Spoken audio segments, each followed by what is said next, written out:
Identifying Matt Patricia as the guy who would be your defensive coordinator, was that someone maybe you thought about early on, or did maybe things develop? No, you can tell that we were very thorough in how we went about the process. It took some time.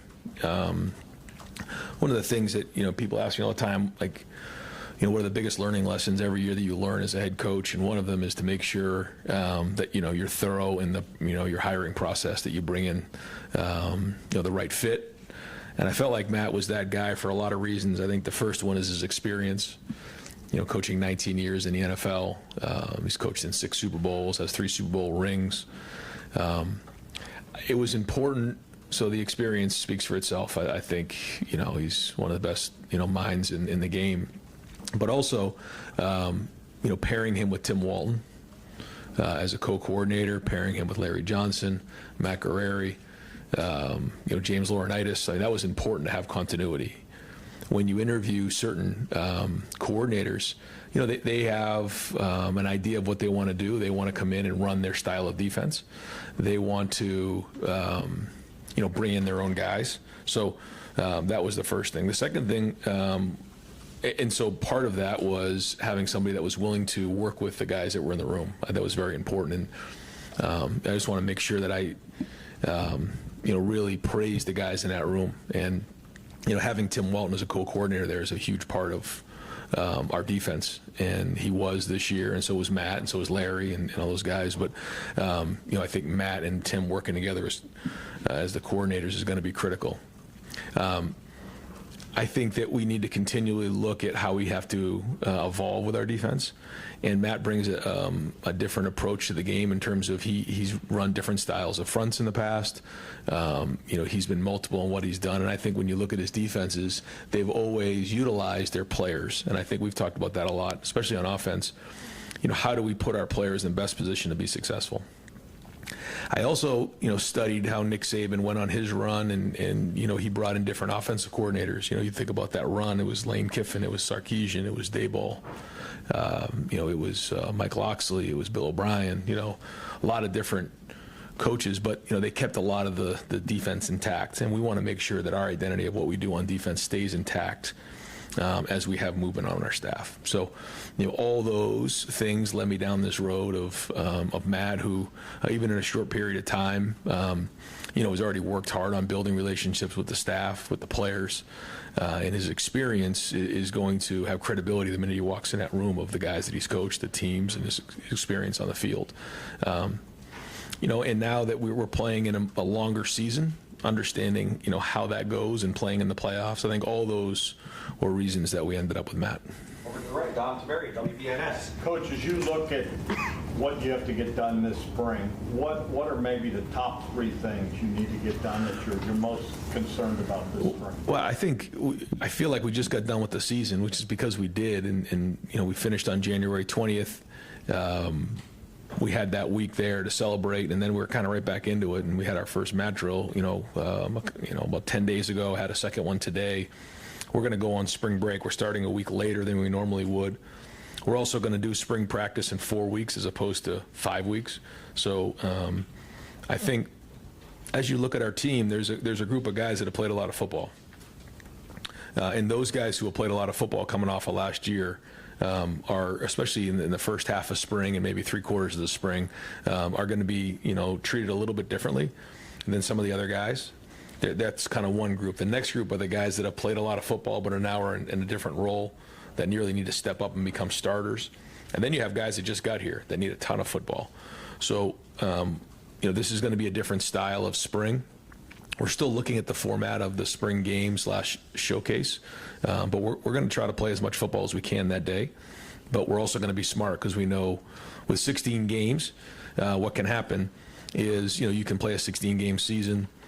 If you really just jump right in and have a normal spring practice, then you come back and play another 16-game season. That's a lot of football in 1 year, and we have to be smart on that. So that's kind of our approach to it. I think when you look at our biggest concerns, it's replacing the guys that walked out the door.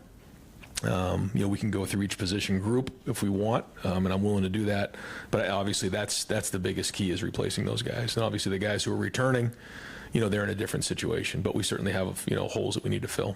Cameron T. Robinson, The Athletic. Ryan, you mentioned spring showcase. I mean, around the country, a lot of things are looking different for teams in spring football. When you evaluate what you're doing, how much has that changed in the past just based on how long the season is? Yeah. Trying to keep that up. Yeah, that's it. And, you have 15 opportunities, and in the past, those were all padded practices, very physical. That will not be the case for sure this spring. We will use some helmeted practices, almost like OTA styles, to take some of those. There'll be more teaching opportunities to be smart there. Another thing is, as we look ahead, at the 105 on the roster, that's a lot different than when you're at 120 plus. So, I mean, the health of the team is going to be even more important. So we got to be smart with that. But yeah, we the first time we play a game this year with this team is going to be against Texas at home. So to get some of these young players in the stadium with a good crowd will still be important. So it isn't just going to be a bunch of 7-on-7 and guys running around doing one-on-ones and individual drills. I mean, we're going to try to do the best we can to simulate game opportunities for our players, but there'll also be some players that will hold out in that game. Spencer Holbrook, Letterman Row. Ryan, when you were going through the process of hiring an offensive line coach, how did you land on Tyler Bowen and with his, lack of coaching the offensive line in the last few years, how did you kind of go through that process and land on him as a guy that you wanted? Well, I think the first thing was that, talk to Brian, and, Brian will be a first-time play caller for us, and wanted to make sure that we had somebody in the room, in the run game, that had coordinator experience, and I think Tyler, when you look at his past and his background, it's pretty diverse in terms of he's coached the O-line, he's coached the tight ends, he's obviously been a part of the run game coordinator, and that's anytime you're in that. I mean, you're coaching the O-line because there's more offensive linemen on the field than any other position, and so he played the position. He's a very, very good coach. He understands it. Even in a short period of time, you can ask our offensive lineman; he's on it. And then we have a really good support staff behind them that we hired that I think are excellent. And they've got a lot of energy. I mean, you can feel them when they come in the building, the coaches. And so, we'll work through the spring and kind of see and evaluate how that goes. But I think that he's going to work tremendous with Brian, even in a short period of time. They see things the same way. And I think that, for a first-time play caller, having that presence in there of somebody that sees it was important in the hire. But to your point, like the development of the O-line that's his job. We've got to get that done, got to get the run game organized. But, he's got some help there as well, some guys that I feel strong about. And, we'll, again, evaluate it coming out of the spring. But in a short period of time, I've been impressed so far with the approach and even some of the work that we've done. Dylan Davis, Delaware Gazette. You talk about these guys that have played a lot of football, so maybe they don't get as many reps. But when you have a lot of staff turnover, especially with Matt Patricia coming in, like how do you balance giving those guys the rest they need with the long season, but also these guys can be on the field getting reps, hearing new voices and all this terminology and things like that? Yeah, I think that's where we're all. Usually you have, like we've talked about this a lot in here, you have a benchmark. You go back and you check your notes from 2 years ago, 3 years ago. How do you check your notes on this? We just got done with the season, 16 games. Now we're going into the spring, so we have to be smart on that. We have a plan of making sure that those guys are able to rest as well. But when you look at some of the younger guys who were on the scout team, they are in a much different situation than Sonny Styles, than IGB, than Carson Hinsman. You can start going through the list. So we have to, I think, initially treat them differently, but quickly we have to get them, all on the same page. That we're all on the same page. And so as spring goes on, we'll do that. But early on, we'll be really smart, especially coming off of spring break. Over to the right, Kellyanne Stitz, WSYX. Ryan, you mentioned the spring showcase looking a little bit different this year, and you guys are still hashing out those details. But are you able to share what that might look like? Not yet. Yeah, I mean, there will certainly be opportunities to scrimmage, and it'll look like a game. But because of some of the guys that we mentioned, we still want them out there doing some things. So that will probably be in some drill work and some 7-on-7 work, and be good to get everybody out there so that the fans can see them. But the most important thing is getting the young guys game reps with hopefully a good crowd out there. So that, because we know the next time again will be against Texas. So we're also going to have to take a hard look at the health of our team as we get into the end of April. So we have to be able to adjust and be flexible with it.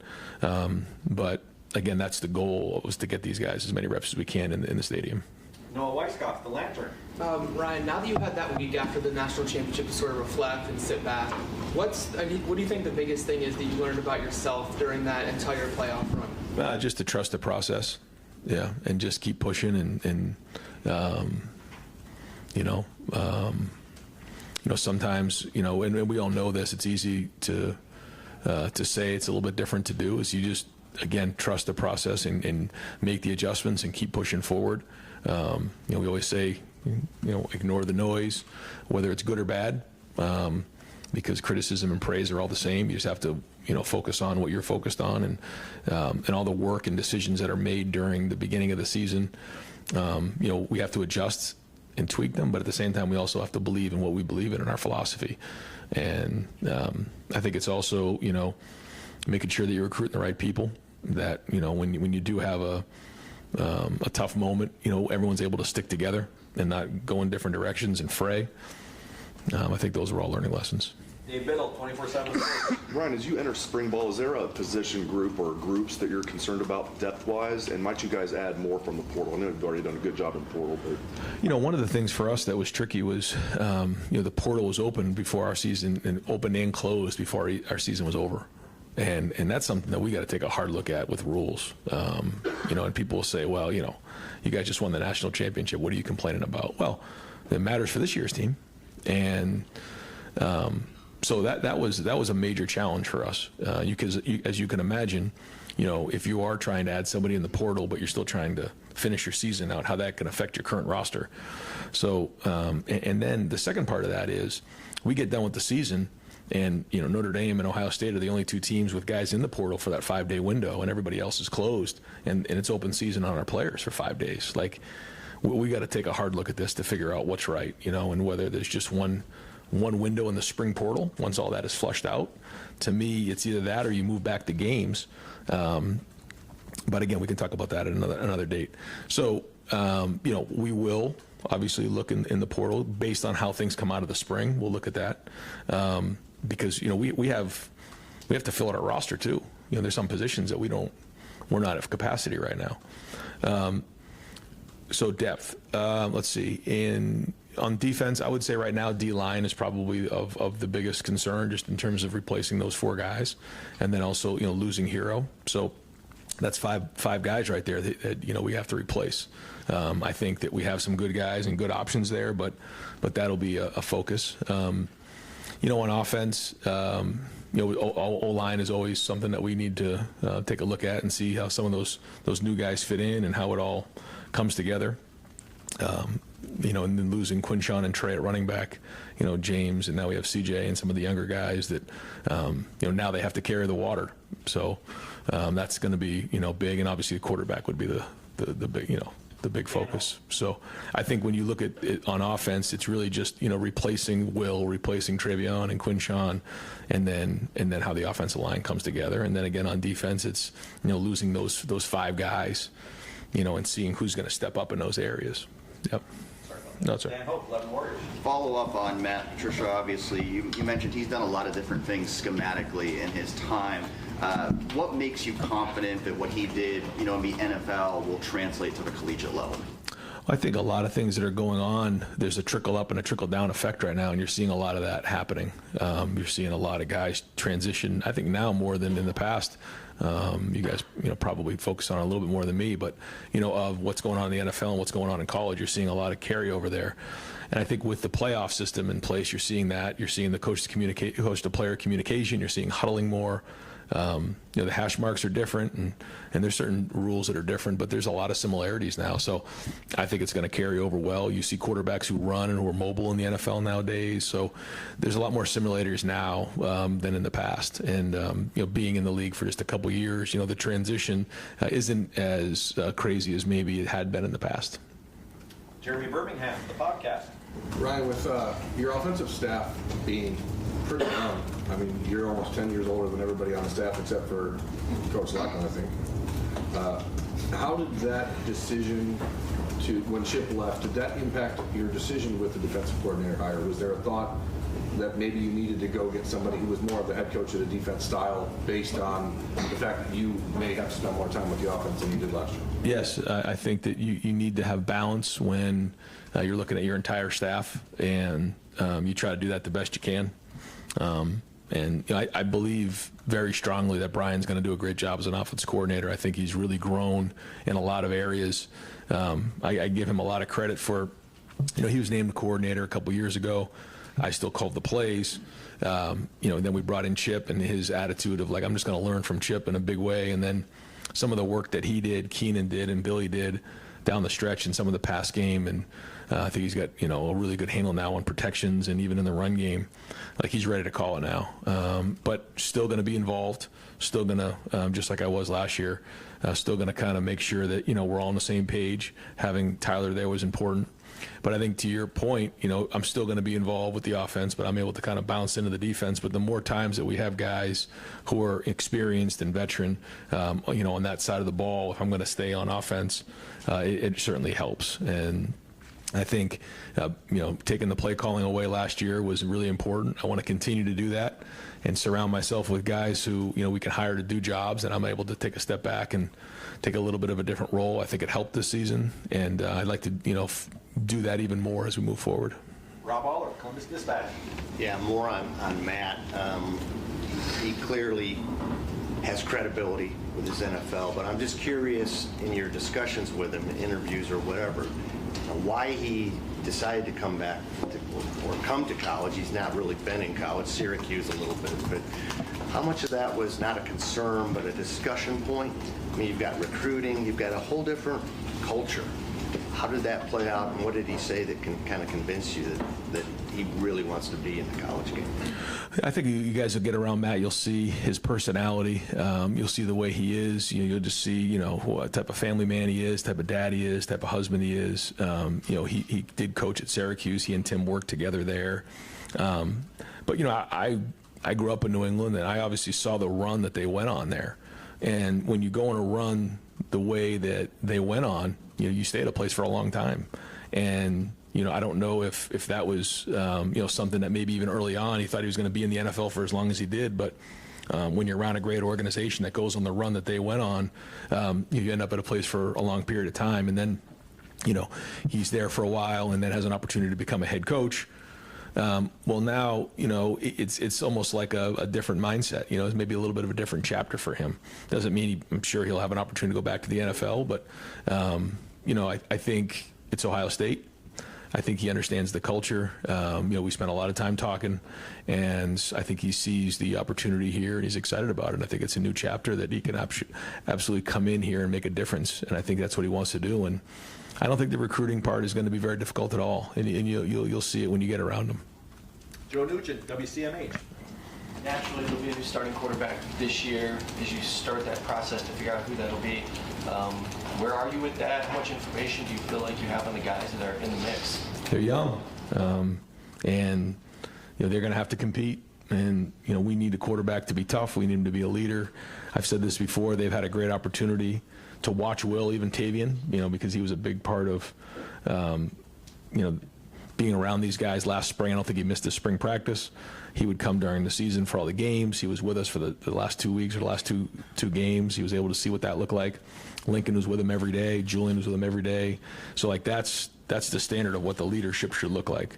Now they got to go do it. And being the quarterback around here, you start listing the guys who have been here most recently and down in the history of Ohio State football. You're in. You're some of the best names who've ever played the game. But the biggest thing they have to do is they got to lead and they got to be tough. So long way to go on it. Don't have any evaluation to go with right now, but it's going to be a big spring for those guys. Tony Gervin, Buckeye Huddle. How do you see the quarterback reps going? Is it going to be like a 40-40-20, or how are you expecting to break that down? Early on, we're going to try to roll. We're going to try to go 3 groups so that those guys get equal amount of reps. We'll split up who goes where. And even last year with Will, we did that. Guys were getting reps with the 1s, guys were getting reps with the 2s, the 3s. The times where Will was out there with the 3s early on and just rolling. Because if you put one guy with the 1s and 2s, sometimes it can look a little different because of the younger guys, older guys. So we're going to roll them, and we're going to try to get the best evaluation we can. We'll evaluate everything, but specifically early on in the spring, We want to roll those guys the best we can, because the number one goal of spring is to get individual players better. That's it. We can get scheme in and all that, but fundamentally, technically, we've got to get better as football players. Then once we get into the summer, we start putting the scheme together and we start coming with the chemistry of the team. Andrew Gillis, Cleveland.com. Brian, what are your expectations for Tyler Bowen as a recruiter, and in your hiring process, how big of that was those conversations? Big, and you guys can probably already see he's making an impact. He's getting guys here. He works hard at it. He makes connections. He builds relationships. He can evaluate at a high level, and I think he with some of the guys that we have, on the offensive staff together, you're starting to see group recruiting there. And so, again, we're Ohio State. We should have the best players in the country, and he understands that. And, again, this is another guy, the more you get around him, you'll see his personality just jumps out at you, and the guys love being around him. So, we'll see how the spring goes, but he's off to a good start. Pat Murphy, 24/7 Sports. Brian, you mentioned Brian Hartline being ready to take over play calling. What have you seen in the last 2 years? Why do you feel so confident? I think the first thing is his work ethic. He's worked his tail off, and when you evaluate, coaches, you got to work at it.